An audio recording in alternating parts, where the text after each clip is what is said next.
Industrial Development Agency meeting of March 17, 2025 to order, and ask if there is any public comment for our board. Hearing no one and seeing no one, I'll close public comment, and we'll go to approval of the February 24th IDA meeting minutes. I will move to approve meeting minutes. I'll second. Gusto. Any discussion or corrections on those minutes? Okay, all in favor? Aye. Aye. Moving on to financial reports, start with resolution 2025-03, authorizing payment of the IDA bills.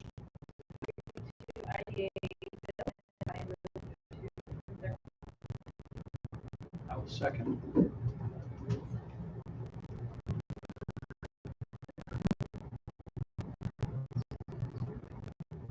Is there any questions on those? Okay, all in favor? Aye. Aye. Cash balances and financials.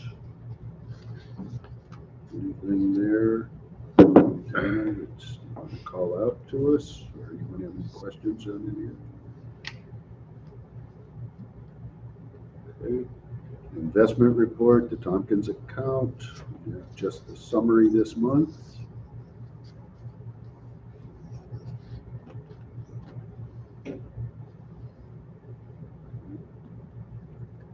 All right. Moving on to old business. Review of the UTEP application language change. So, Jonathan, talk to that, please. So, as we discussed in the last meeting, there is a new requirement by New York State. Yep. To inquire about the impact of the project on childcare, whether it will include on-site childcare or will enhance childcare in the area. Ed has put together this enhanced language for our application. Mm-hmm. Pass it over to Ed. Great. Anything else? Yeah, so just to make sure we're in compliance with state law, as part of your evaluation of every application, there should be consideration whether or not there are childcare services being provided on site. So by adding this question, you kind of check the box that you've done that due diligence. So that should all be necessary. I took a look at your UTEP policy to see if we needed to amend your UTEP policy. Some IDAs were much more specific in their UTEP policies. Basically, they took what was in the code, in statute, and dropped it right in UTEP, which we don't recommend, because then every time the statute changes, you have to go in and change the UTEP. No, ours is general enough. We don't need to have a specific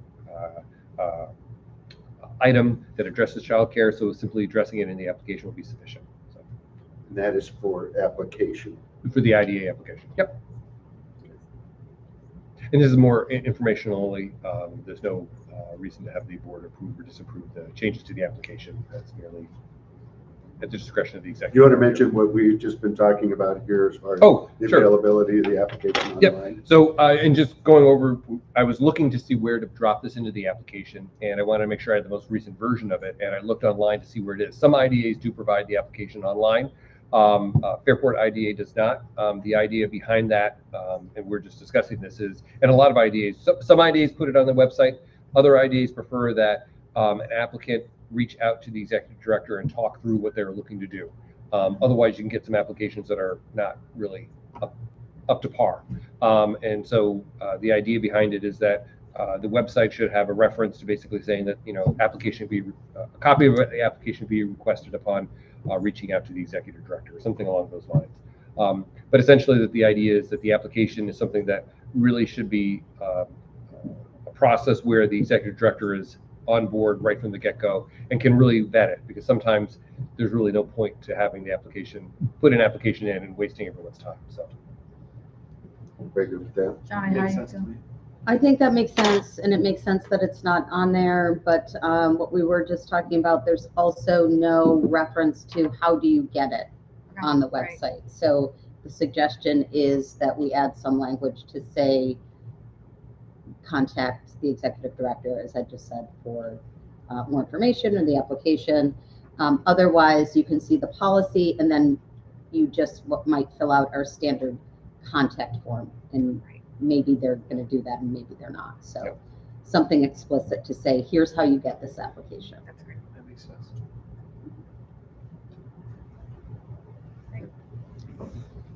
All right, so no action is required of us to move forward with that. Just John will make those changes. Any other old business for IDA? Anyone has? Okay, going on to new business, a request for streetscape staging at North Main parking lot. I don't know if you want to talk to that. Yes, so as everyone knows, we have a couple of projects happening in the village starting in April. Both the streetscape, Main Street streetscape enhancement, and the DOT project to replace the Thomas Creek Bridge culvert. Both groups have requested use of the North Main parking lot, the graveled, unfinished parking lot area for staging. So we met with Brian and Jason to talk about what are those specific needs. There has been an offer to do some work in trade instead of charging rent or something like that for the space. They could instead do some more work on that space to clear some of the area that's still brush and trees, put down gravel, and essentially in the end create the space that they might use. And once they leave, we would have more ancillary parking, right? Still not a finished parking lot. So the desire, of course, is to be a good partner and supporter of this project, and we would like to accommodate both groups. The DOT needs less space for a shorter period of time. The Main Streetscape needs the most space because they're using it for, among other things, storage of their structural soil, which has to be mixed and hauled over here and then set someplace. And it goes in sooner than we think because it has to get in there before they pour the sidewalks. So we're working through the details of that. But that's about the high level information. Kevin, I don't know if you have anything else you want to share, but we met with Kevin and Brian today. And then we're going to be working directly with both contractors to work out the details of the arrangement. Unless there are any thoughts or questions or objections. So this is the gravel part back and around beyond where we have dedicated parking. I know people will park back there still. The stone parking lot that people are currently parking on. Okay. It would include a little of that, and then going to the east, ideally as far as Water Street, where the bridge over Thomas Creek is. So that would involve, as John has said, clearing, hopefully that we get some clearing, some filling, and just kind of rough grading of that, so that would still be the future parking lot. Some of that work would be done at that point. If we decide to move forward with that. Well, there has been some rumblings that there may be interested parties in partnering with us. In the meantime. Rumblings only. Rumblings only. So while all the construction staging is happening, I assume it's going to be from like April until when, between the two projects? The bigger project, they may have stuff lingering there through November. Yeah. Is there going to be like fencing off of that area so nobody's trying to park there or cut through there? We don't know. or- We would suggest that. Like, I'm It's a concerned about concern of mine safety. too, since yeah. that's Yeah, our most space. staging areas are going to be secured, and we would expect that they would do that. And I guess we could make sure they do. The street closure, Main Street street closure for the Thomas Creek project is happening April 1st. Not on or about, according to Brian, it is April 1st. that Main Street closed. I'm just thinking, I just want to make sure that there's no liability for us Now you have to, with, no, it's a good point. We will- Yeah, Like and we that. would require them to have a, a certificate of insurance, and we're named as Yep. an additional Oh, insured for, any of those kinds of concerns. I would think they would be putting chain link fence. yeah, just, I mean, similar to portable temporary fencing. Yeah. So, And given what we know about the pressures on parking in that area, as a village, do we know what the village is considered for other options? yeah. Staging? Well, it's what it came out of from what Brian was talking to us today. It just a logistical sense, they're going to need south side staging as well as north side. Okay. where are they staging on the south? They have not determined that, but they're looking at options on the south side. Because again, the road's going to be closed. Yeah. So it's not as simple as coming out to the parking lot and turning left. Right. They're going to have to go around Turk Hill and so. So they described, I remember attending one of the public meetings on the streetscape program. They talked about how they were going to do all of it in like this chunk of, half a block or whatever, and then move to the next one, as opposed to doing all the street and then all the sidewalk. Which end are they starting? I did not talk about I don't know phasing. Do if you? they know that And I meant to- I don't specifically know yet. that determined, after that last meeting that we were at, we don't really have a good communication yet. Yeah, they didn't have a The schedule. New York State's project is going to start before our project starts. Our project will start slightly after it, but they're still working the details of how it's gonna get staged down Main Street. When we attended a meeting a week ago, it could be like, we're gonna do the sidewalk on this side, or we're gonna, but there are multiple layers to this project. The sidewalk has to come out. They have to dig out the electrical, put in new electrical lines, add the structural soil, either put in street lights or trees, and then also there are going to be areas where the curb is going to be either left, unfortunately in some spots, or in places where there is a curb cut that it will go away and there'll be actual curb there. One of the places that's being considered but is not, nothing has been determined about it yet, is the back of this parking lot underneath where all those pine trees are that nobody wants to park underneath, using that as a partial staging area. There may be other areas other than that. But we definitely have not had the plans from New York State for Thomas Creek, and they're still in the, what happened is after we got the bids and we knew what bid we wanted to approve, New York State said, oh, we're gonna require a 45-day review of these plans before you can start doing your work. And at our last village board meeting, we did a preliminary approval of that particular vendor because we couldn't not approve a bid and then expect somebody's gonna show up in 2 months to do the work. So there's this almost a limbo with New York State to get the go-ahead to actually put into process with our vendor how things are going to roll out. They put a hurdle in there that we Yeah. So did not those expect. very specific project details aren't available yet until they are officially awarded the project. But to the answer about the concern about parking, that's something that Kevin and I talked about. Already there's a stress on parking, and if we take some away, is it going to create a bigger problem? One observation that Kevin made, we went and walked the site. It's also where they were dumping snow for the winter, and there were a significant portion of the lot was already occupied by giant snow piles. So the hope is that they will effectively create the space that they need by clearing that out for us, and will still maintain some of the parking.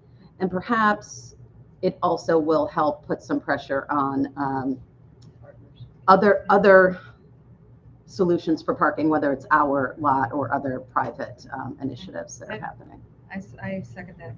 I support us doing this, and it kind of kills two birds a little bit, because having that area be of use for something else maybe helps us in those negotiations. Yeah, I love the improved state where we'll be at the end of it. Right. For you guys that were closest to it, was there a sense for how many spots that we're using now, right, that aren't covered in snow, but that are being used now on a Friday night, that will be infringed upon, or can we get all of it or nearly all of it into what will be, currently snow space and future improved space? The ask and what ends up were probably different. Yeah, What do you think? if I had to guess, Rob, I would say that we might lose 10 spaces. Okay. That worst case, we would be giving up 5 and 5, so. Could you visualize while you were there what we would gain in sort of the end state after we have that temporary hit for 10? What would be gravelled over that currently which is really an interesting question, because as you remember, when we had the parking lot, our net gain wasn't going to be huge, right, but we were going to capitalize on efficiency and things like that. And so if this is just pure inefficient stuff, maybe we pick up another 20. Right. Who knows, right? So no, we have not looked at it that far out, but I think the potential's there to pick up. But I mean, the parking gets worse and worse the further east that you go. It's darker. Yes.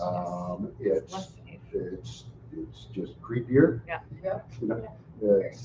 It's not desirable parking. Wonder if they need to install some lighting for the staging. Oh, that's a great point. They probably should. Right. My guess is Wouldn't they want to keep that lit all 24 hours a day so nothing disappears, Spring's coming, there's gonna be a lot of need for dirt. So Jonna will proceed in meeting with the contractors and. Awesome. Great. Yeah, so when we have an agreement, we'll bring it back to this board for review and approval. Great. But I would expect that to happen relatively soon outside of our regular board meeting schedule. Yeah. That's So, fine. okay, thank you. Do we need a motion? No, we don't. I think that about covers it. Any other questions regarding that? Appreciate, Jonna, said just what she said in her thing is, we want to be good partners, but we also don't want to impact the existing situation we have. So I think she's come up with a good plan to manage that. Great. Okay. Okay. Any other new business for IDA? I'll put a quick plug in if I can. Yeah. To the annual March Madness fundraiser that I organize. You all on the board received an email from me today. And for anybody that's watching this, if you're a big basketball fan or you hate cancer, or both, feel free to reach out, and happy to share the details on how to get involved. It's a bracket pool where the winner helps to select the charity that receives half of the proceeds, and they go towards a cancer research, cancer fighting organization. We try to do it locally, but sometimes the winner is from a different corner of the country, and again, they have a voice in where the proceeds go. But we raised over $23,000 over the past 12 years, and happy to be doing it again this year. So if you'd like to get involved, just reach out. I saw that the link is through Yahoo Sports, and they have like that platform to track things. Does it allow you to like auto pick your bracket? You can. All right. Yes. Good question. That's the only way that I would be Right. participating. And it's almost proven that you might win. Right. You got as good a chance as any. Yes. Okay, thank you for that information. That's a key question. I won my conference bracket last year. I have no idea how why. I just didn't know. Well All done. right, Jonna, do you have an update report for Yes. us? So in February, I attended the New York State Economic Development Conference in Albany, and Leslie's suggestion, I just wanted to provide a few updates on some of the key themes and takeaways. My colleague Ed Russell also attended and was a presenter. But just some quick highlights. So one of the big initiatives is a partnership between the Business Council of New York State and the New York State Economic Development Council, and they are creating what they are calling a blueprint for the New York State economy that is intended to be delivered to the governor's office to say, here are all the things that these two business driving organizations see that need to either be improved, enhanced, or changed from a policy and platform perspective in New York State to make it more competitive. So a focus on competitiveness, removal of barriers, and ways that New York can help attract more development and retain more development, and not lose that to states where permit to building might be 18 months, and here in New York, that same 18 months, you might not even get a response on the application that you submit.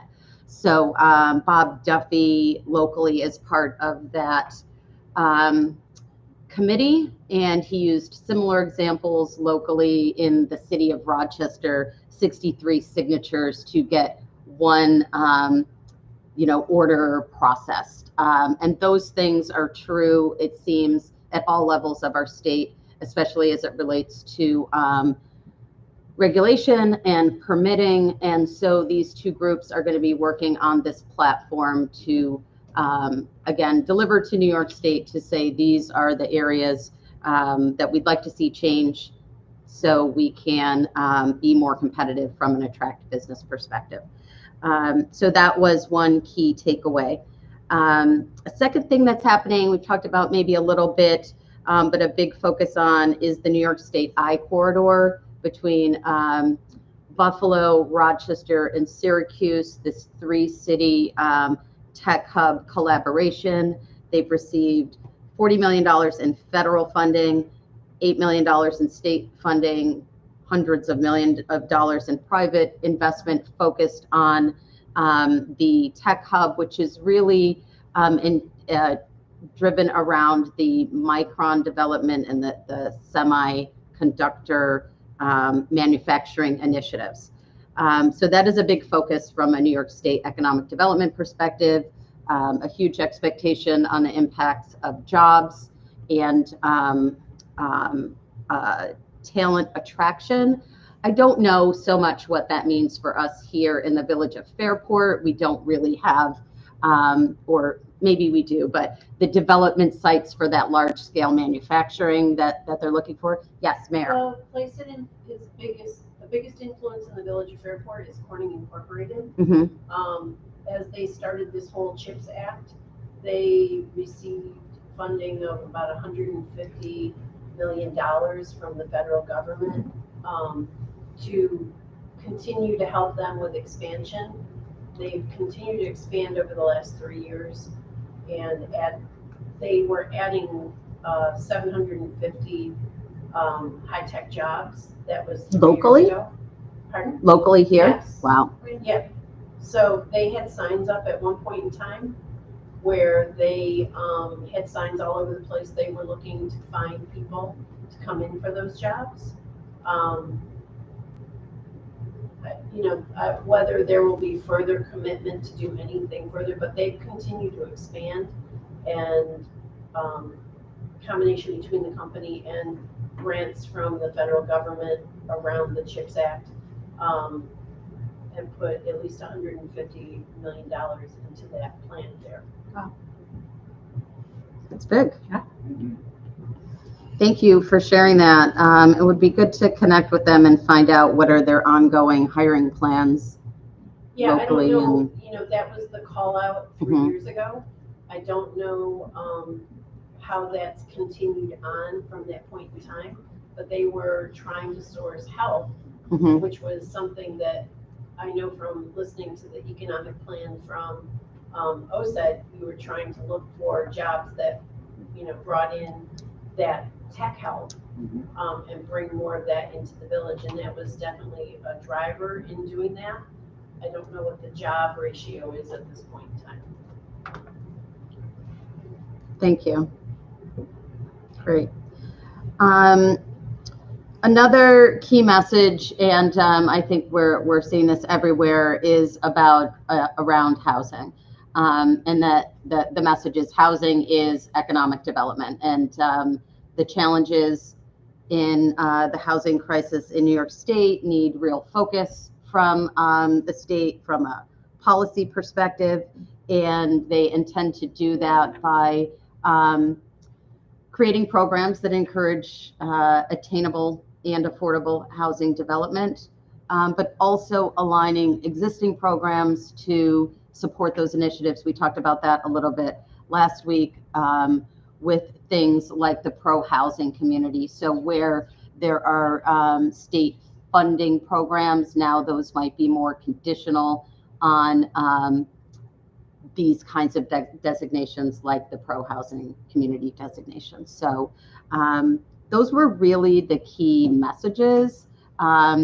Another one that maybe maybe does not impact the village of Fairport is around power. There's a big challenge to deliver power, and as it relates to site selection for these larger manufacturing projects. So a lot of discussion around power, site selection, and how we're going to meet the potential great opportunity we have with these manufacturing needs. Those are my updates. Any questions? Please, Kev, go ahead. I was just going to say, how about the networking side of that for you? The networking was good. I was able to make or reconnect with folks from my prior experience, both at the county level and the New York State level, and at a really high level. I think as we pursue new projects that could garner additional support or incentives, we have the right attention and connections and commitments to help us get some of those things done. So good networking. You mentioned that the first bullet point that you shared around the blueprint for BizDev. What were the two groups? You mentioned there was a discussion between two groups. What were they? The New York State Economic Development Council, which was the organization hosting the conference, and the Business Council of New York. Okay, thank you. You're welcome. I stand corrected, it's 270 jobs. That- I got the 7 in the right. Yeah, that's still a lot of jobs. Yeah. Right.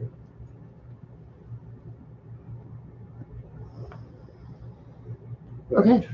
Any more questions for John?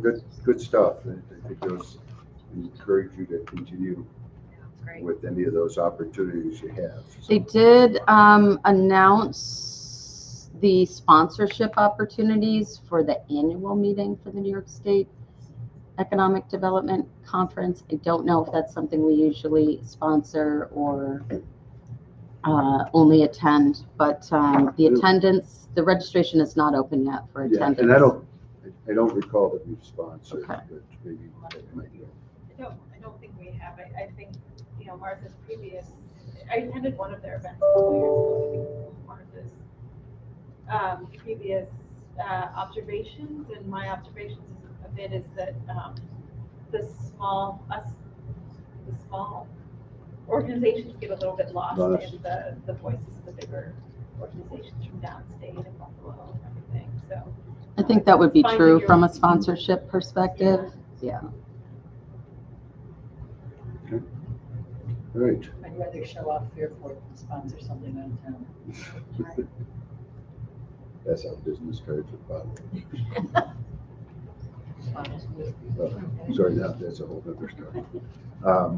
Okay, anything else? Anyone? IDA? Okay, take a motion to adjourn. I'll move to adjourn. Second. All in favor? Aye. Aye. Where do you want us to go, LDC or URA? LDC, What's that? LDC. Going to LDC. All right, I will call to order the March 17th, 2025 meeting of the Fairport Local Development Corporation and ask if there's any public comment for the board. Hearing none, I'll close public comment and move on to approval of the February 24th, 2025 LDC meeting minutes. So moved. A second? All in favor? Aye. Aye.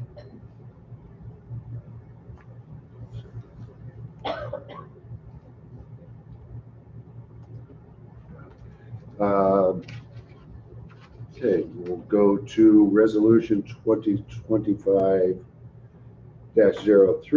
authorizing payment of the LDC bills. I reviewed the bills and I would move for the payment. I'll second. Any questions regarding any of those bills? All in favor? Aye. Cash balances and financials for LDC.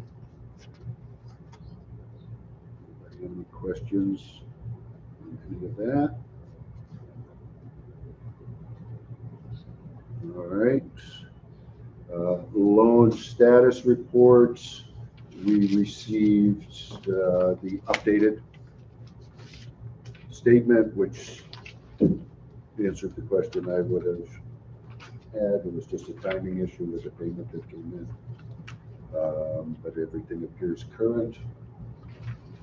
Is Martha still our relationship manager on these? Or would this be switched now to? I will investigate that. So these are created in a system called Portful. Maybe you're familiar with it. It's relatively customized and not the most intuitive. Okay. So I mean, it's not imperative I'm not. to I switch, don't but- know how easy it is to do that, but Yeah. I will Yeah, investigate it's that. not a big deal. But it's not Martha talking to these folks. It is not This Martha is a- talking yeah, to them. okay. That is just the historical information from when the loan was created. Okay, anyone have anything on the loan report? Okay, move on to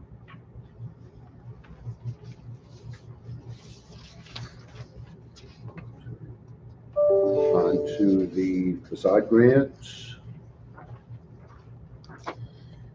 Yeah, so for the sign and facade grant, we haven't had any new activity, but I did want to highlight that we have a few expiring, and I'm not sure what the typical process has been in the past, but the grants for CASA and innovative construction haven't been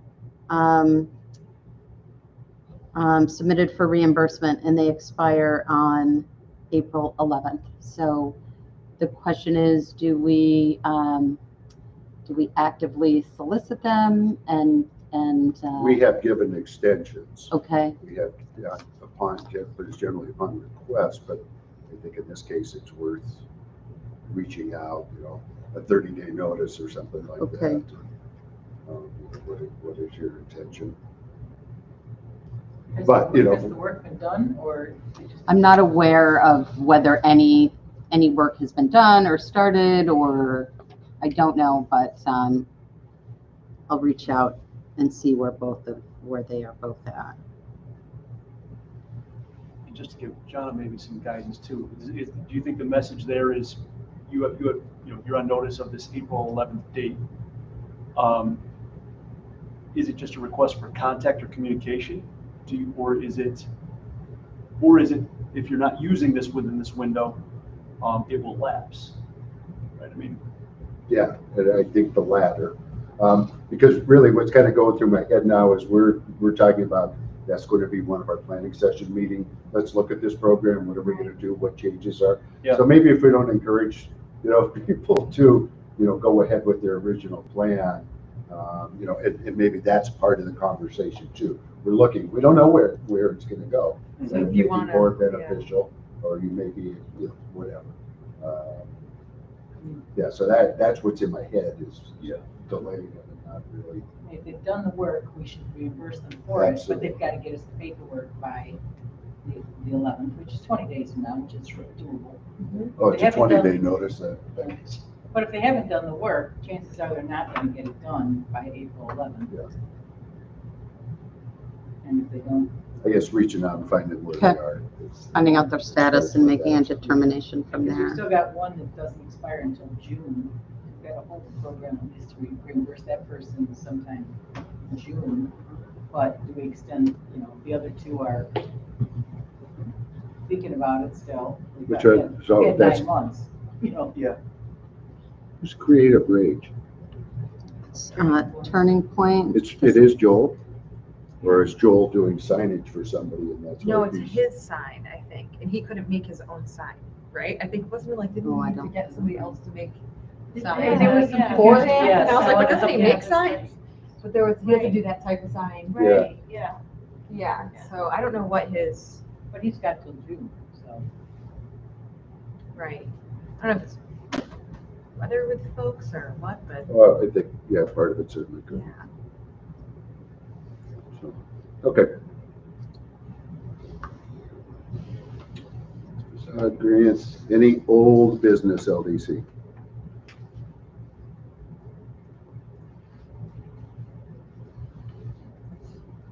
All right, new business. World Canal Conference, September 2025. Big to-do going on here. Western New York. So we are sponsors of the World Canal Conference. The dates of the Canal Conference, and I'm sure everybody here knows, but it is the bicentennial of the canal, and that's why it is a big deal World Canal Conference, and it will be located here. It's actually in Buffalo. There's going to be a recreation of the boat, the Seneca Chief. It's built. But they're going to launch it midway through the conference, and it will follow its original journey through the canal down the Hudson to New York City. So we're sponsoring the Canal Conference. That is in September. It starts on the 21st, which is a Sunday, and it goes through Thursday, the 25th. There is a field trip. There's a few field trips, but one of them is the Brockport Fairport field trip. So they'll be bringing a group here. They estimate about 100 people. They will arrive around 3 p.m. They will have a tour of the adaptive use kayak facility and the lift bridge. And then they will have a tour of the cannery, a tasting at Iron Smoke, and dinner at Campagne. So if anyone on this board is interested in participating on that day or in the event overall, please let me know, and we'll make sure that you're accounted for the dinner or for the field trip event. We do have a sponsorship that includes 2 attendees. It's a long conference, plenty of room if anybody wants to go for a day or 2 here or there. And we have an exhibit table, and we'll be providing some information and swag giveaways at the exhibitor table. So do the attendees have to be the exhibitors? The attendees do not have to be the exhibitors. We can You can- designate it. We can designate Exhibitors? separate people as the exhibitor. So we do have that. We can get a couple people in if we wanted. Yes. As exhibitors. Yes. So we would in essence have at any given time 4.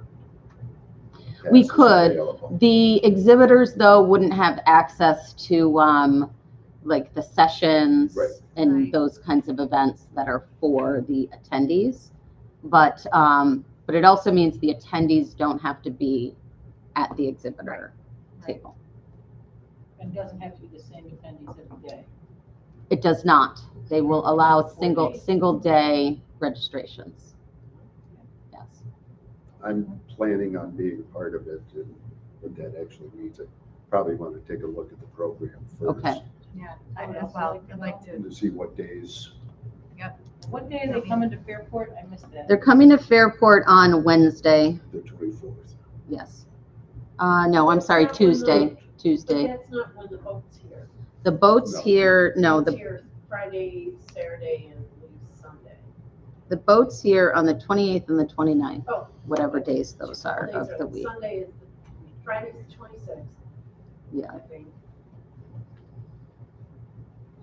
Yeah, Fairport. Isn't Fairport the 24th? Yeah, Fairport is sorry, let's just, Which would be Wednesday, the 24th, I think it's or Tuesday. Tuesday. Yeah, it is. Tuesday. So it's 23rd. Yes. So they're gonna be here Tuesday. Yes, the field trip visit is the Tuesday. The boat is going to be here on the 28th and the 29th. So the village has assured me that there's going to be a nice passable way to get from the canal to the cannery, right? In September, the bridge should be finished. Will be all done. That's a 4-month New York Right. State's bridge. And then we should be starting, that's September, we should be getting close to being Yep. completed, because So yeah, just a nice walk from the canal up to the cannery. Is it Oktoberfest the 27th? It is. I don't know. September 27th. Yeah, it's the same weekend that the boat will be here. It will be a busy weekend.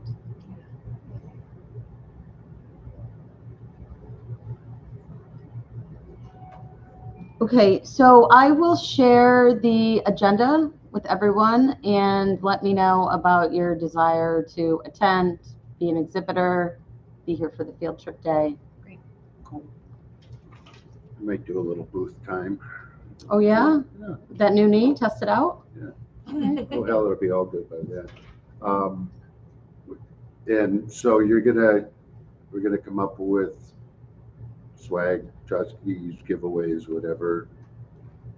And Yeah. So, So we have the exhibitor table and some giveaways for that, but then we also have the visitors coming into town. And for the visitors coming into town, I think we had talked about having something a little more elevated than the giveaway table stuff exhibitor is- swag.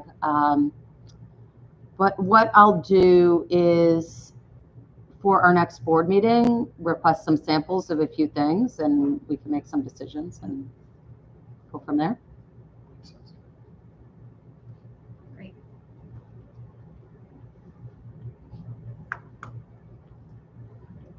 That's exciting. yeah, it's a big deal. Yeah. It's 200 years, and the Seneca chief doing the wedding of the waters is pretty neat, Oh, that's recreating that. So it's, And that's what both will be here too. what's that? Seneca Chief. Yeah. Yes. And then leave on Sunday, I think is the way the Seneca chief goes. It It's here says Friday, Wednesday. stays Saturday, and leave Sunday morning. Send off celebration. Yeah, I don't, is it here Friday? Is it Is two that the nights? 28th? Is it It's here the 28th and 29th, so Oh, it must, 28, 29. yeah. Maybe that's pre and post tours.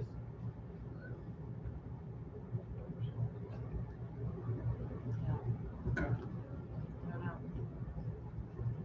But yeah, I'm on one of the canal committees, and they're doing an awful lot of stuff getting ready for this. It's gonna be a big event. They're very proud to show off a lot of stuff.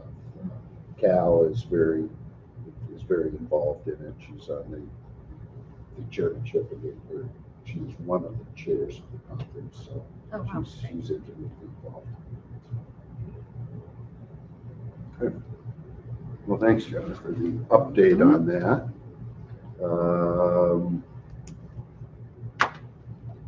Streetscape. Report. Oh, yes. Leslie, you wanted to talk about support for the streetscape communications plan. Well, I wanted to make sure that, well, are we talking about the planning, my thoughts for the planning meeting, or? Maybe we've had a slight miscommunication. For this agenda, I had asked about any agenda items for the meeting, and I thought you had suggested streetscape, but maybe that was intended for the planning meeting. Yeah, Let's talk about streetscape though, because there are some good updates. You know, it would be Yes. great I know you pushed out the newsletter last week talking about the streetscape plan, and I wondered if the merchants or the partnership are planning any support or events to draw people here when the roads are rough, when Main Street is in disarray. Yeah. If that's the word, or challenging. You know, what is the business group doing during that time, such that there's opportunities for us to support that? I don't know that we need to.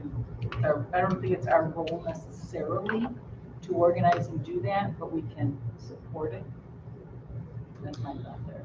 So we have, I have been talking with Nancy Regas, who is acting as the communications point person for the Merchants Association on this project in particular. Last week, she hosted a meeting with the Merchants Association that Brian White and Jason from DPW and Mayor Dormerance attended to give an overview directly to the Merchants Association on the project and communicate status as they had it at that point. From that meeting, it was agreed that any specific communications from the village would go to Nancy as the point person back to the Merchants Association for like the specific things they need to know. And Nancy has coordinated another meeting for this week with, she's invited me, she's invited folks from the village and from the Merchants Association to talk through the specific communications plan. And to your point, they are taking the lead on pulling together what that plan will be, what additional resources they might use. And from our perspective, we'll then maybe make a request as to how we can support their plan. So at this point, It's as clear as mud. when we talked about this, our support was going to be pretty much limited to communications. To communications, yes, and that's what. Not any specific business owner, Right. I need new signage Okay, or just getting the whatever. word out for folks but- to come. You know, so maybe even communications part of that, maybe there are some signs that we can contribute to, you know, on our North Main Street parking, you know, parking for, you know, or businesses are open signs, if they're just, you know, Right. some things like that. You know, if there's some hard signs that are needed. I wonder if we could do a social media push maybe and use our platform there to highlight some of the businesses that are going to be, once we have an idea of when different areas are going to be disrupted, maybe we can highlight businesses. I That's a don't know if great it makes idea. sense to highlight them during that window or shortly after. But the idea of kind of what we did when the big bridge was up, we're Well, driving. like I said, stay tuned for the urban renewal. Deal. Be patient. But yes, I think that is going to be an important approach. Well, and, you know, thinking about pushing those messaging out on the high impact pages in the community, I don't, you know, our social channels are great for our audience, but the audience we're looking to reach is the whole community and beyond the people who are typically following us. So Yep. if we're going to be pushing out messaging about X, Y, and Z, it's probably paid support elsewhere.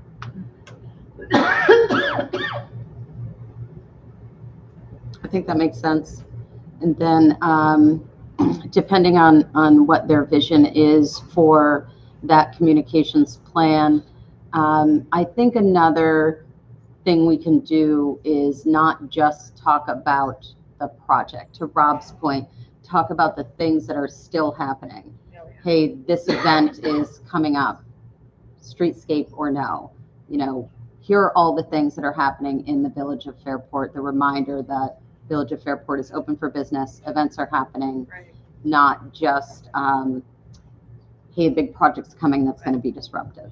I think the village will do their own messaging on the project itself, right? So I like our job sort of being driving traffic to the places that how do you still get into this area? Oh, here's a great place to park if you want to go to the store. Like, here's how you get in. I think some of the key things is, yes, it will be disruptive and messy, but most of the road will be open. There will always be pedestrian traffic. So maybe you have to walk on this side of the street instead of that side of the street. The road closure will be limited to a very short, portion of North Main Street. That is unfortunate for those businesses, and we want to do the best we can to support that. But that is an unfortunate coincidence of that DOT bridge project and not the streetscape. I don't know that people necessarily separate those things, but overall, for the most of Main Street, things will remain normal from a traffic flow perspective. From a village communication perspective, there is somebody with this project that their job as the contractor is to communicate what's going on for that week. We are going to enable, just like during when we had the lift bridge up, we had bridge alerts. We will create, whether it's the same phone number or text message, email, phone message, we will enable that again. The problem is that we just, for us, don't know enough yet to say, here's who our contact's gonna be, here's when we're gonna get actual contacts.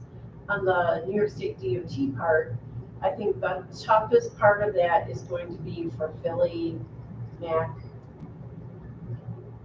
Well, the Mercantile, the walkway will be right in front of it. Chocolate It's gonna be ladies. on the nervous. east side.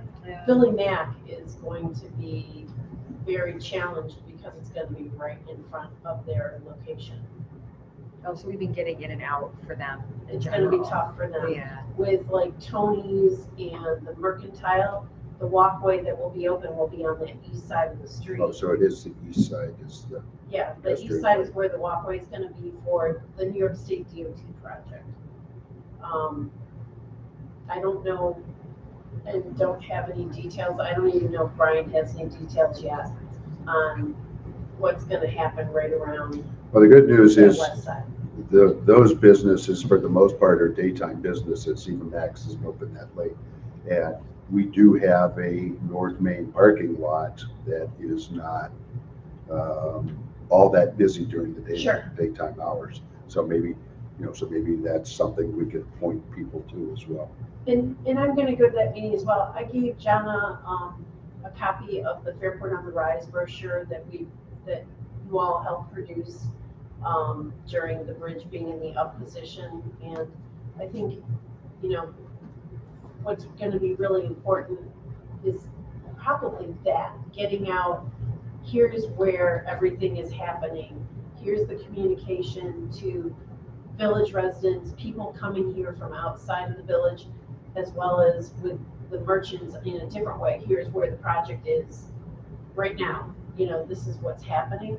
But having everybody have the ability to share with others, here's how you can get around. That's probably going to be the biggest hurdle and opportunity. Yeah, agree.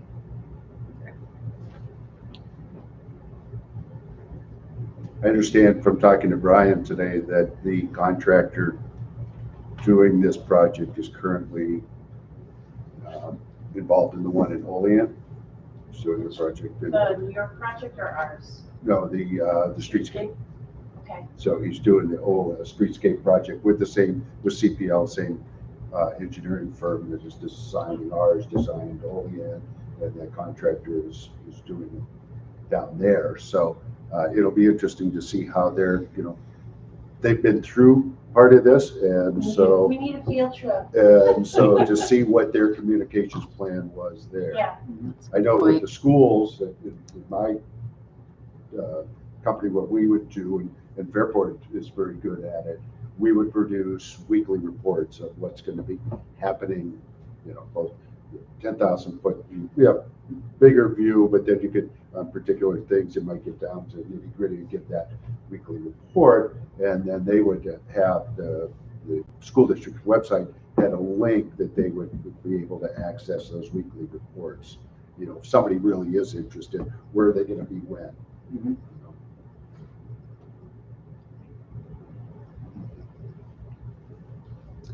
That's a great idea, seeing Yes. how did Olean do it and what are their takeaways? Yeah, because Pluses and Olean's not a minuses. little town. No, and making communications a priority for the contractors, to be telling us, all right, on, next Monday, we're starting down this way, and gives us, everybody a week's notice, and that ability to push out that messaging a week ahead of time versus Friday to Monday, you know what I mean? Because things, rule of three, you gotta see it 3 times, remember it. Well, so we good there for now? This is going to be an evolutionary process. Yeah, right. All right. Also under new business, the Railroad Street Artworks grant request. So this request is from Railroad Street Artworks. They have a fundraising event tentatively scheduled for April 5th, but they are, that might slip based on some of these projects in the Railroad Street project. Is everyone on this board aware of the Railroad Street project? Sorry to go off topic. There's a third construction project happening at Railroad Street at the same time starting. So Railroad Street will be repaired, regraded. It's like a pothole jungle there, and it Yeah. floods all the time. I think it's gonna be a full rebuild. There's all kinds of. The roadway's going to be more definitive now, right? Yeah, today, I'm sorry, I feel bad, I keep interrupting. Your wealth of information, please share. Today, the Village of Fairport owns up to the facade of where Artworks and all of those businesses are. It floods every time it rains. This has been an ongoing discussion for multiple years. I believe it'll be a full rebuild of the street where they're gonna redo the storm sewers and all the drainage, and it's gonna be more than just paving, because they have to mitigate all the drainage problems that there are there. Brian has been working with business owners or building owners to try and determine a path forward. They have parking in front of their building, however, the parking is actually owned by the village because we own all of that property. And I'm not sure where he's gotten with that, but Railroad Street will be completely rebuilt. Briggs Avenue will be completely rebuilt this year, but Railroad Street will start probably in April. Briggs will probably be shortly thereafter. Briggs has needed the same kind of work with drainage, storm sewers, for a long time. So that will be a major rebuild as well. How long will Railroad Street take? It should be done by the end of April. So 3-4 weeks? It won't be like these other projects. It'll be, we're probably using Villager, my guess is. I don't know for sure, but that's who we have generally used. I don't know if they have a contract for it yet or not, but it should be a 2 or 3 week project. It should not be 3 months. And it won't be forever. I assure you, that one will not be forever. Just remember, in the scope of things, the bridge was in the up position for 22 months. So keep reminding people, we survived 22 months of this, 4 or 5 months. That's no problem. So this date is changing, is that? The date may change. They are, I think, waiting for some final decision on how that project's going to go. And if it would be too disruptive to their event, the date may slide. But date aside, Railroad Street Artworks is an organization we've funded in the past. I think this is a relatively modest request to support essentially their main annual fundraiser. It's a gala fundraiser. They are a qualifying business and located in the village. But that aside, the art component of what they do, I think, is a real compliment to our own initiatives of complete community for the village of Fairport. Arts and culture is one of those areas we've been focused on growing, and so support of this organization is in line with that part of our mission. So I would recommend approval of this to you folks. And they are on not board. for profit. They are non-for-profit. Correct. Yes. I'll move. Second. So 300, I think it's 1,300. Total budget is 13. Oh. Yeah, they're just they're asking us asking for three. Oh, okay, that, I was like, wow, we're going quick. I feel like 1,300 was kind of a lot. Okay. Any other questions or discussion on that? No, I would just say, I think it's nice to have a little blurb about the event. I think Okay. it's a modest give. I just pulled it up online, so I don't need to, I'm in favor of it, but just in the future for folks, especially for these types of things, just to know, like, what is the event? So No, it's an event that will be at the art gallery. It will be at the art gallery, And and it's a- that's why they might not hold the event based on the construction. The viewing of the latest works, live performance by local musicians, hors d'oeuvres, fine wines, silent auction, and a raffle. So, a gala. All right, all in favor? Aye. Aye. Any other new business, LDC?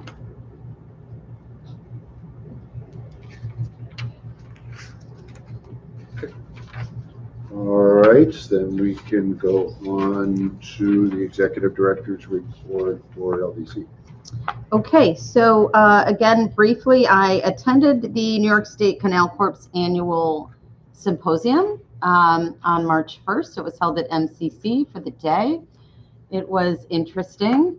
It was a lot of canal history, and again, it being the bicentennial, some real deep dive stuff into the science and engineering and contributors for the build of the canal and the scientific discoveries that came from the build of canal. And if you're interested in that kind of thing, fascinating. And also some performances of canal, traditional canal songs, and then who knew new canal songs also. So that was nice. And then also some discussion on the challenges of the maintenance of the canal and the changes that they have seen over the last few years from an approach perspective since the Canal Corp took over the maintenance from, I guess, New York State or DOT. So they're doing a lot more forward planning from a maintenance and management perspective, things like making sure the gates can be effectively lifted to relieve pressure of floodwaters, where in the past they weren't really up to par from a mechanism perspective. And then the other big topic was the canal conference because of the impact. So we've already talked about that a bit today. But for next year, the World Canal Conference will be in China. So if anyone is a canal aficionado and really has a desire to see canals in another part of the world, get your passports ready. Just so you know, each of our last 2 executive directors did go to one World Canal Conference outside of this country. Just so you know. Noted. Hey, good thing it's here. I don't think it's Yeah. China. I don't think they went to Asia. I think it was Europe. Yeah, She's gonna go to the morning. Yeah, no pressure. Yeah. Oh, that's Yeah. right. She's going to Buffalo. How about that? How about, yeah, you use that chip up. Almost Canadian. Yeah. Overall, it was a good review of the history of the canal, and nice to see the ongoing commitment to the what it takes to keep it operational and functional. Did they speak anything about the water level of the canal? And I'm saying it because it goes with the maintenance. The water level 2 years ago came down about 8 inches, and then this past year it's down about a foot, and so it's created some challenges along through the end. You know, we've heard that that's going to be the new normal, and I've heard that, and I don't know how true that is, or if they even addressed it during that. I don't know that they addressed that so directly. They did talk about there are 2 kind of different sections of the canal, like east and west, and because of the different geographies, they have different maintenance plans on the water levels. So they didn't get, or at least maybe I didn't really catch it, but they didn't really Your eyes talk were about glazing over. the like the ongoing water levels, but just that they have to like manage it dynamically differently in those 2 different regions. Makes me think of the Great Lake, the dance that was being done when there was flooding, where depending on how you try to control the south side of Lake Ontario, north side of Lake Ontario, it wasn't an easy fix. Anything else? Anyone have anything else for the LDC?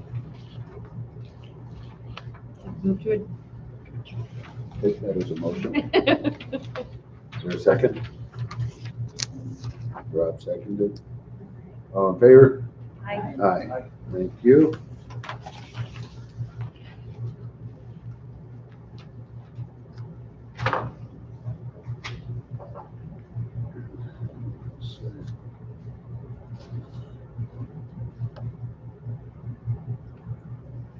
Okay, I will call the March 17th, 2025 meeting of Fairport Urban Renewal Agency to order. Ask if there's any public comment. Hearing none, I'll close the comment section. Move to approval of the February 24th URA meeting minutes.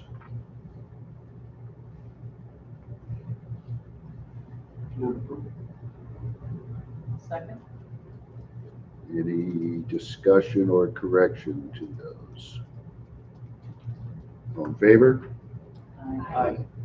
Moving to financials, starting with resolution 2025-03, authorizing payment of the URA bills. I reviewed the bills and I would move their approval of their payment. Second. Is this a light month, Donna? It's a very light month. Yeah, this is the most, I think there's 6, 7, 8, Yeah. I'll take that opportunity to say that, I don't know if you remember from the audit committee, but after this audit report, this last audit, the auditors recommended that somebody on the board review the journal entries for the month. So Gina produced these for me, so I reviewed them. So there's a lot more happening transactionally. Okay.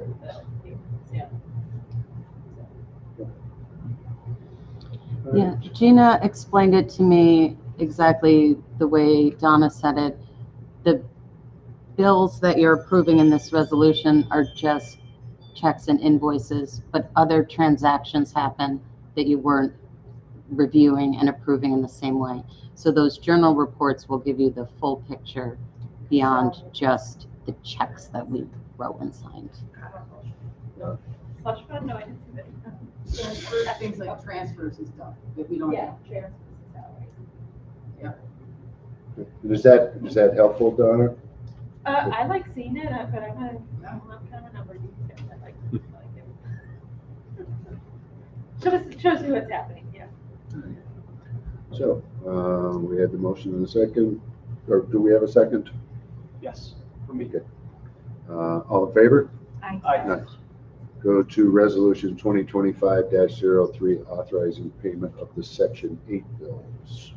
So I reviewed those 3 bills, and I would move to approve their payment. I'll second that as well. Any questions or discussion on those bills? All in favor? Aye. Okay, so then cash balances and financials. Anyone have anything on those?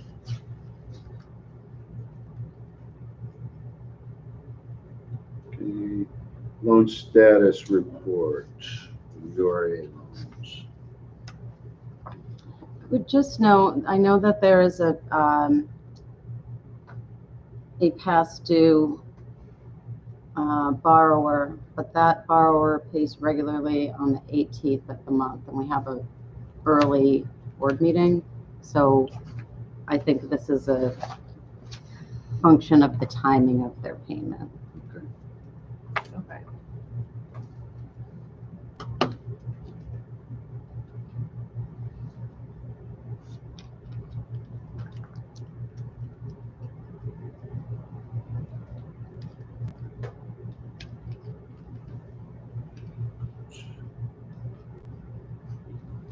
All right, from porch grants. There is no new activity on the front porch grant. And that has been on our social media page. Seen a couple of notices recently that the sun comes out. Yeah.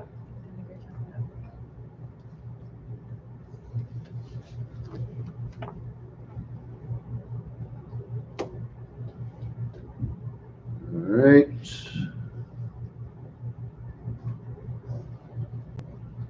Section 8 housing report. Jennifer.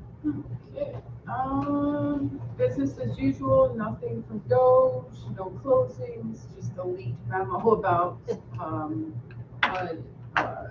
having to reduce their staff by 50%, mainly in areas like the DEI stuff with affirmatively furthering fair housing. That's an activity that we all were engaging in, which is no longer.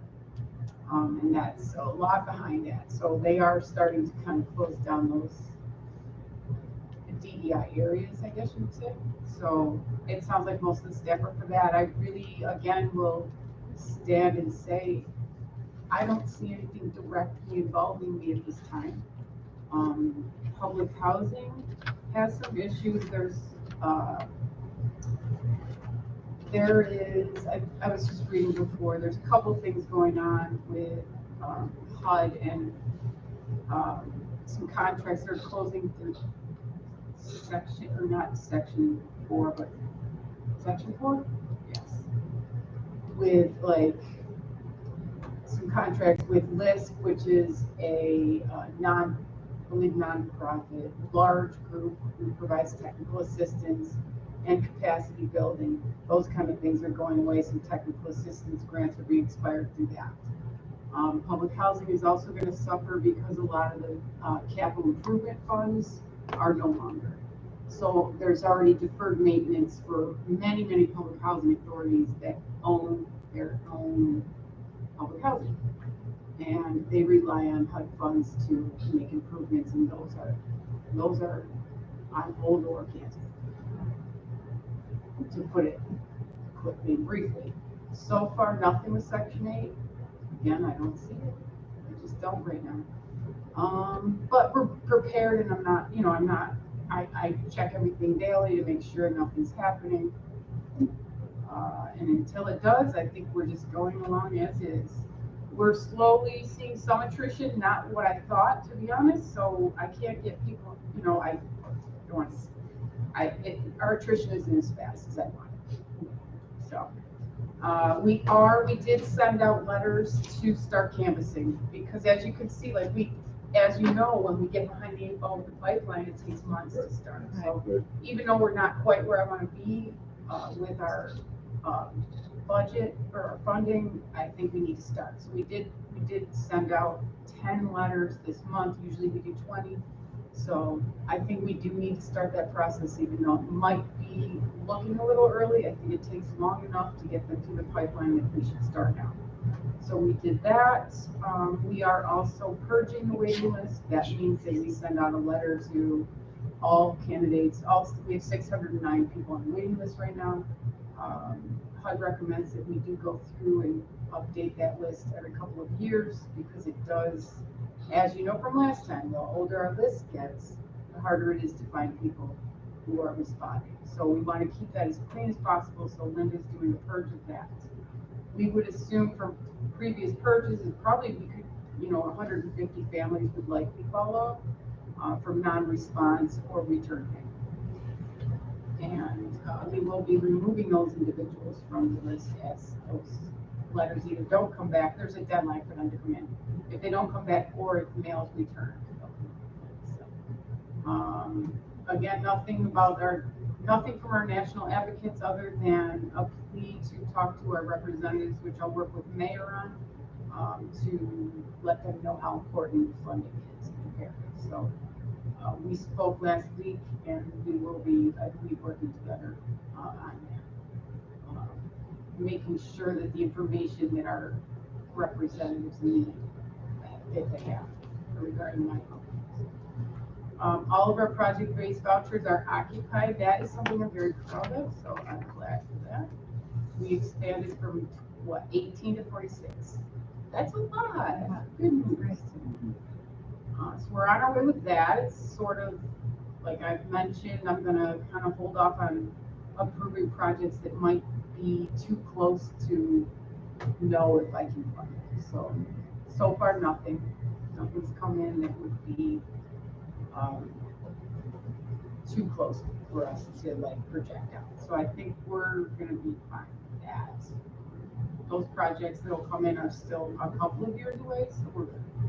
Rose Hollow, I've mentioned to the board that this is a project that's very important to the village and residents, and as well as the people who live there. And that struggle's continuing to find out how we can best help. And I don't have any updates right now from HUD. I've sent them the documents they need to determine the best course of action. And if there is a course of action, we may not be able to, assist them in any way. It may just end up being a luxury market. But I will do everything I can to make sure that our tenants and the individuals who live there are protected through some kind of something from HUD. Either we can give them vouchers, I'm not sure. So we're trying to figure out what we're going to do with that project to protect everybody who lives there and protect that project, because it's an amazing project. And I think that's about it. It's pretty light. Anything new from the Pines? No. It's been quiet, Very quiet. which is good. Yes. Either think, you know what, I can look at that like our traffic and our phone calls have reduced significantly since the election. I looked at that at first like people are trying to remain as quiet as possible, not ruffle any feathers. I don't know if the Pines has settled down, or is it because they're worried? about the environment, but our traffic has gone, we are Has the getting. property manager completed the work that they had committed to do? They're not all the way through yet. That work is Yes, they're continuing doing it, on. so either the Pines is quiet because it's working. Yeah. Or people are scared in general. Let's hope it is because they were. I think so. I really do. It seems to have, they've got the proper people in place, they have better managers, it's, working better. We're not having nearly as many complaints at all. At all. That's good to hear. Greg Siegfried, who is the town code officer, is still there daily, for various reasons, and making sure that, there's no code violations. I'm not sure if they're just there to visit specific properties or if they're monitoring the project, but they're there daily. Seems to be going, it's quiet, that's all I can say. Either that's because people are worried or it's because it's working. So I'm happy about both. Everything else. Thanks, Jim. Do you have anything else? Good job, Jen. Thanks, Jim. Thank you. All right. Old business. Anything old business? Or URA? Okay. New business, discussion regarding a personnel proposal. That would be Jonna to talk to us about. Yes. So when I came on board, as this board is aware, there is a vacant administrative support position with OCED. And that position, I wasn't here over the last few years, but has been a challenge to keep the right person in that spot. In speaking with the former executive director, one of those challenges was around really having someone who could handle the administrative components of the job, but also be engaged in the actual content and subject matter and bring some motivation and interest in the business of economic development to the role, and that was a challenge to find. And looking through some of the old job descriptions, I saw some language in some of those that sometimes would reflect some support on the communications side of the house. Since I've been here, I do see some need for administrative support, and I recognize that this board does not want my role focused on that administrative stuff. I don't know really that I see a full-time position for that, but we're outsourcing some things, and that includes communication. And looking back at those job descriptions and in conversation with the former executive director, I believe that the way to really fit that or fill that gap is with someone who can take on both the administrative functions and the communication functions for OCED. But in looking at, is that also a full-time role, and can we afford from the existing budget for that position? I also started talking with the village leadership, Brian, and some of the trustees about our shared communication efforts. And there is a potential desire to provide some contribution to that position for the village, with that position having some responsibility for communications for the village. Not to speak for the village, but in just a general conversation with the village manager, a lot of what he does a lot of all the things. So some additional support for him there is something that is potentially attractive to him. So this is, I put together just a high-level job description. This may or may not encompass everything that we would talk about, But per the agenda, opportunity for discussion on this proposal, to hear what are the thoughts and opinions and suggestions on proceeding down this road. So I'll open it up for comment. So, yeah, I can, now you see where I was going with the communications part of this, that kind of relationship could be, but I think that it is worth exploring. You know, there would have to be, you know, really gauge the village's interest in doing that, you know, and getting the, you know, a full buy-in from the village that is something, but I think that it would be nice to tell John, go ahead and explore that. Let's see if there is something that would be workable, if the village is, you know, really wants to buy into a program like that, and if so, what that might look like, and then bring that back to her. So I think she's probably just looking for that as opposed, or, you know, do we want to strictly, you know, do we want to go back to the admin route, and, you know, look for a part-time admin and continue to outsource communications? You know, I guess that's kind of the discussion. Leslie, our communications expert. I don't know. I wondered about benchmarking. How do other organizations our size do this? I know there's not a lot of economic development groups that operate as bare bones as we do. But how are they doing it? You know, I see the town's communications it's a ready, steady stream. Is that a full-time person or a half-time person who does, you know, full-time? Yeah. Yeah, I believe that's a full-time position. You know, but how are others doing this? Not necessarily in Monroe County, but across the state. And, you know, is it doing communications for two entities, you know, or is it doing two functions for the same entity, like this job description does? I think that in the past, when we've tried to have a part-time administrative assistant and a part-time communicators, we couldn't find someone that had both skills the level we wanted. That's right. You know, most people who work in communications are not Database keepers. right. And on the other side, a lot of admins don't have the level of communication skills that you want to speak to the audience that we need to talk to. You know, so just it's a mixed bag.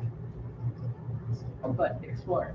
Yeah, I think I hear what you're saying on those challenges of the skill set being two different things. So I do think that we would have to pull someone very specific, right? Someone who has marketing and communication skills or coordinator skills in the economic development or commercial real estate industry. So I agree. I don't think that there will be, you know, hundreds of applicants who fit the bill, and it might be challenging. You'll get about 3 that you might want to talk to. Are you looking for somebody to do both? Is that the goal, or I think those are where the needs are. I think that there is a need. OCED needs? I think those are where OCED's needs are. There is an administrative component to this job, as you're aware, and it would be easy for the executive director to get sucked into the administrative stuff all the time and not be external facing and engaged in driving the activities that bring projects in, and you know, that's how we do our business. But at the same time, I don't see how that is a full-time position. just admin? Just admin. And I think when we looked before, excuse me, but Martha was trying to bring in the bookkeeping side of that. Okay. Try to do that Right, bookkeeping Gina did in-house, so she was looking to buy admin bookkeeping. You know, now we're outsourcing bookkeeping. Gina's handling that. That seems to be working pretty well for everybody. So now we're talking, so that what previously was admin is now shrunk somewhat. I always use the example, and I've used it with talking with her, we don't want our executive director doing minutes. Right. So if it's communications and marketing, Leslie, you tell me, but that there's an internal communication side to the job. We can sell it that way. Internal communications, which is the no preparation, and then there's the external communications and digital media. I don't know, those are skill sets that go together. And the conversation and sharing with the village is sharing the communications person that both parties sort of contribute to, and they would work and do ours separately and theirs separately, or This would be our employee. It would Our be our employee. employee, but the communications would be separate. In my initial conversations with Brian, we would not be overlapping our communications. So OCED messages are OCED messages, and village messages is village messaging. and how's Brian using this person that we've hired? Well, for one thing, I was surprised that Brian does the Facebook posts. Right, and it makes sense for him to want to I don't blame them Yes. for wanting to find someone else to do that. He does all of the social media. Yeah, We don't have someone who's responsible for doing the website. I do the website, Jill does the website, Brian does some on the website, Megan does some on the website.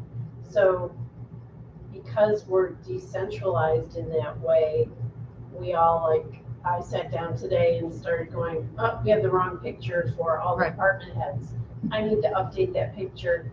Jean sent me all those pictures a week or so ago, so I started formatting it, and I Okay. got one done because I have to do other things.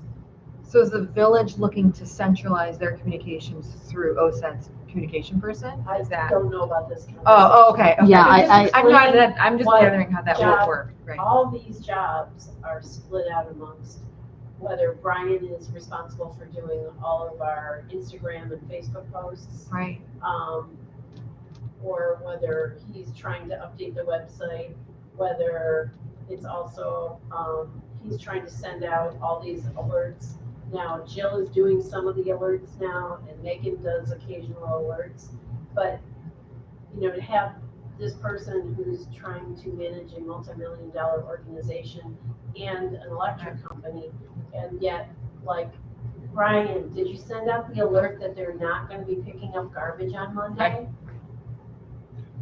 In full disclosure, it was just an organic conversation with John and myself that came up and trying to figure out ways that OCED and the village can have a shared resource. Yeah. Um, which is, you I think, a great obviously have idea, a yeah. need for social media communication. I feel terrible that Brian is doing all of this. And Brian is, he's kind of doesn't want to probably share how much this is extra for him, and he should Right. need to do this. And so it was kind of this, I wonder if we could. Yeah, Start a so conversation about we're it. really at the Yeah. exploratory Okay. point, So, so yeah, maybe that's don't our have some of purpose, those is to say, specific Yeah. answers. We I kind of think like it's in worth having a general, worth conversation. exploring, Yeah, and then, talk to all the parties and see if it can be done, if it can work. Okay. Kind of a basic framework of how it might work. And then we see if, well, then you find somebody to.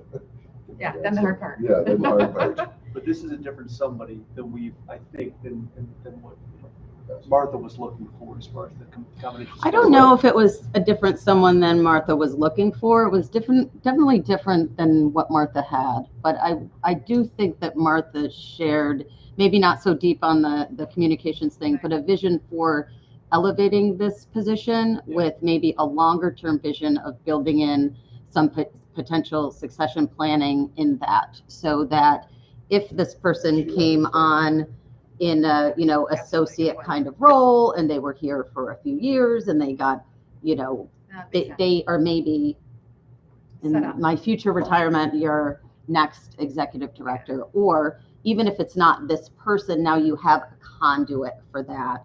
If that person moves on, then there's, a more junior role for OCED that you could build and grow for the long term. Right. The rebranding, when we did the rebranding process, one of the overall goals was to elevate our profile, which, we can change all the pictures on the website all we want, but if we didn't start talking to the community, pushing out the emails, pushing out social media on different platforms regularly, I mean, so that is relatively, probably a 2 to 3 year old, new. And so it wasn't something that, so it grew rapidly once we got through with that rebranding.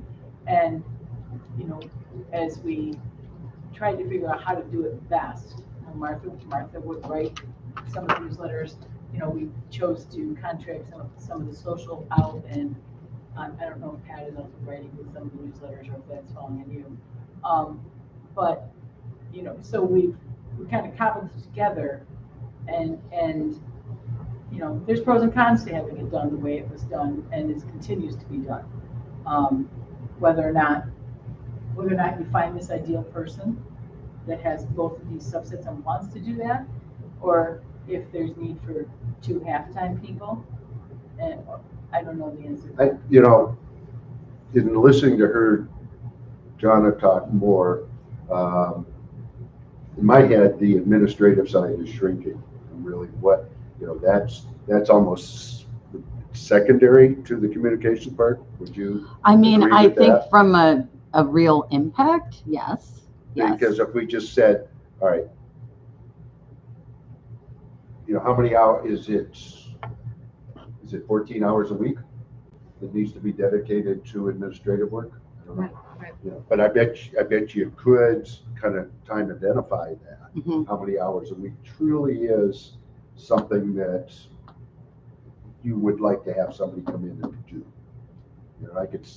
In talking to her, I believe that number is smaller than what I had always thought, in having a person in that role. People are writing their own letters, the traditional Right. administrative assistant is no longer. True. That's So, I had recommended when we had the conversation, I feel like it was 6 to 12 months ago, about about communications. I was one of the people, I feel, the only one pushing that we internalize this. And it was 'Cause we were ready to go out with decided by the board at the RFPs. time that we I were ready mean, for that. in the last quarter of last year, we were talking about RFPs for going Social media, outsourcing that thing. Right. That would not be the case now, right? Exactly. So we would bring it in-house, try to identify how much of this time really needs to be spent on administrative work. Maybe, Jonna has to tell us that. She's got to let us know. I think it's 12 hours, 14 hours, 20 hours. Tell us what kind of thing we're talking about to do those administrative tasks, because we don't know. So.